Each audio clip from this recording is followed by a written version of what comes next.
Hey guys, this is North back again with another video. Today's video, I'm just coming to you with something that I think I will try to make a small series out of, and this will be, today it'll just be 5 fragrances that I would never sell. I'm not interested in selling in any circumstance, so I'll probably do a few of these. I'm sure there's at least 20 fragrances that I would like to hold on to that I wouldn't sell. So let's see what these 5 are. Now, they're not in any particular order. Since this is the first time of me doing this particular type of video, I just grab ones that are very important to me in my collection, and we'll just go on from there. The first one I want to mention is from the house of Ormond Jane. This one is called Tolu. And I mentioned this in another video because I just picked up a 30 ml of it, which I haven't opened because I haven't even gone through this one. It's been a while since I wore it. Tolu was released in 2002, so a long time ago. And this is just a beautiful resinous type of scent. But what I like about it is that it's not really deep and heavy for the winter. You could wear this in the spring. You could get away with it in the summertime because it has citruses at the top. And this is one of my favorite fragrances of all time. There isn't anything else from Ormond Jane that speaks to me the way that this does, but I'm a sucker for just different types of resins. I believe Tolu is found in South America. So this one has orange blossom, juniper, rose, Tolu blossom, tonka bean, and frankincense. And I've never smelled Tolu by itself. I don't get much of like a singular frankincense or even tonka bean. It isn't that sweet, but it's just a beautiful scent. And this is one fragrance that I would not get rid of. This is 120 ml. They did move them into newer bottles. They are supposed to be parfum concentration.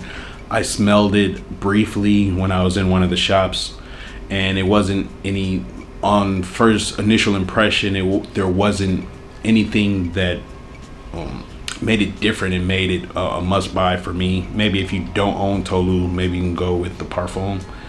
Let's keep moving. The next fragrance that I would never sell would be from the house of Diptyque, and this is Ben Juan Bohème.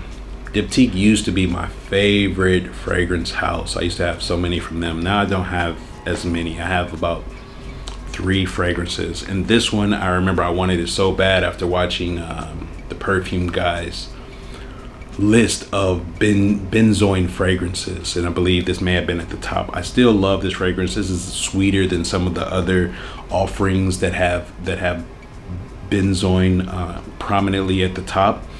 And I remember it was very hard to find. That they didn't have it at the shop. I had to order it from the UK, and I've had it ever since. I haven't worn it I believe in a long time, but this one was released in 2015. It has benzoin, of course, sandalwood, styrax, angelica, and patchouli. This is a sweet vanillic type of scent. That's what I like about benzoin, is that it's vanillic without being like gourmandish. And I still love this scent. They did re-release it into the more uniform typical bottles that they have. I tried it a couple times in the airport, and it's lighter than this, but I did get whiffs of it throughout. But I personally wouldn't buy it because I have this one, and a couple of these bottles you should be able to still get. So that's the second fragrance I wouldn't sell. The third fragrance on this list is from the house of Amouage, and this one is Jubilation 25 Women. This is the Extrait de Parfum concentration. Even the Eau de Parfum is great, but this is just on a whole nother level. They talk about all the time how when you go up in concentration you lose projection, but this goes against that particular theory, because this is a monster of a scent. It projects way more than the Eau de Parfum does. It lasts, of course, longer because it is the Extrait. I was so happy to find this. I remember I was in the States. I was leaving soon in a couple of days, and I saw it on Fragrance X or something like that, a website that would never happen now, and I just happened to find it. I bought it. I paid for like extra shipping to get it in, and so that's about it. I wish I could have. I was trying to find the 100 ml anniversary bottle, but I couldn't. This is a 50 ml. This is one I would not part with. It is a cheaper fruity type of scent in the same ballpark as Mitsuko, Diaghilev. That's pretty much it. It's more similar to those than not, but to me this one is more similar to Mitsuko than it would be Diaghilev. Diaghilev to me has a lot more cumin or I guess deeper type of notes, whereas this one is more floral. So Jubilation 25, the Eau de Parfum and the Extrait came out in 2007, and some of the notes on it are ylang ylang, myrrh, incense, labdanum, rose. This is a great cheaper scent, even in the Eau de Parfum concentration, but these Extrait ones are so hard to come by. They are discontinued that I couldn't part with it. Let's keep it moving. So I'll mention two more fragrances that I would not think about selling. This one I was able to finally get a tester in. I remember this guy told me he could get one in a long time ago. Then he wasn't talking about anything. And then one day I went in, I kept on asking him about this 50 ml that he had. And then he told me he had the 100 ml. And I said, really? Bring it. And so he brought it, and I have it. I had the 50 ml of Dawn from Frederick Mall. And so I was able to get this 100 ml tester bottle. I got it for about maybe a third of the price, and even at a third of the price, it's still one of the most expensive fragrances that I've ever bought. And I bought the 50 ml at full price, so I got this for less than I paid for the 50 ml. But to justify it, I sold my 50 ml so that I can make room for this 100 ml. To me,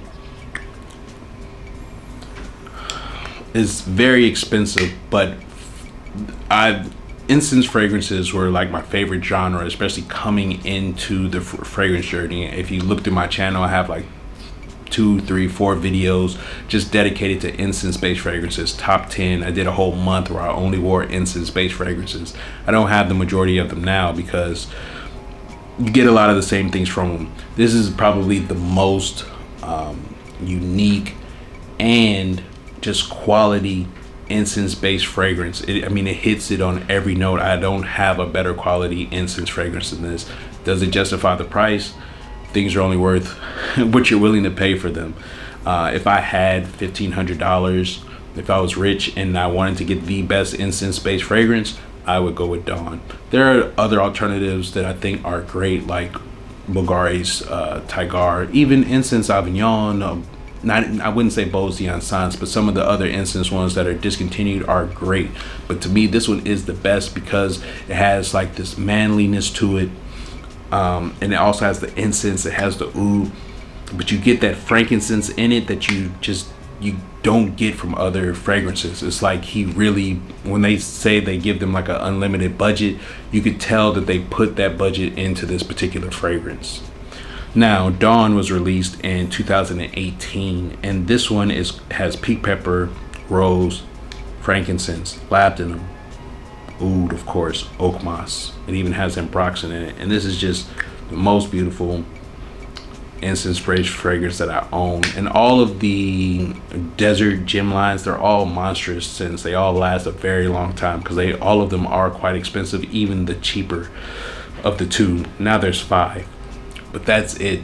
This is one. I even had the mull over buying that 50 ml, and when I had it, I cherished it. And now that I have the 100 ml, I'm happy. This is something that I would not sell. Moving on to the last one. The last fragrance on this particular volume that I will mention is one that has made many appearances, and it will make one more, and this is from the Armani Privé collection. This is my 250 ml of Myrrh Imperial. Now, this has been my favorite from the Privé line of Armani ever since I got into it. When I found the 250 ml, I did sell my 100 ml, even though that I found out later that one was like a couple years older bottle. I think this one is from maybe 2019 or something like that. I can't remember. But I just had to have it, and I've sold a couple of decants out of it. But Myrrh Imperial, I think that I probably have other fragrances that I love in this genre of myrrh and resins that might be a little bit better than this, but this just has a lot of sentimental value for me, just the scent in itself, even if it was 100 ml. And I did recently find a tester 100 ml, so shout out to the person that bought it. I wasn't going to keep it because I have this and I'm good to go. So this is one fragrance that I just wouldn't sell just because of just the sentimental value of myrrh in general. I just love myrrh and frankincense. Anytime I see that in a fragrance, so I automatically want to check it out. Just everything about it. And for this one has myrrh, amber, benzoin, vanilla, saffron, pink pepper. And I remember describing it as like an idealized version of what like myrrh would smell like. Myrrh doesn't necessarily smell like this. I have talked about the fragrance that I feel like is the best representation of what the myrrh resin smells like, but this is a great interpretation of it. It's long been discontinued. The one bottle that was on eBay, or is on eBay still right now, they're trying to sell it for $1,000. So that lets you know how coveted this one is. So I have this one. This is one I would never sell. And that's pretty much it, guys. So what are some of the fragrances that you would never sell? Please let me know in the comments. Please like, comment, and subscribe. I'll see you on the next one, guys. Peace.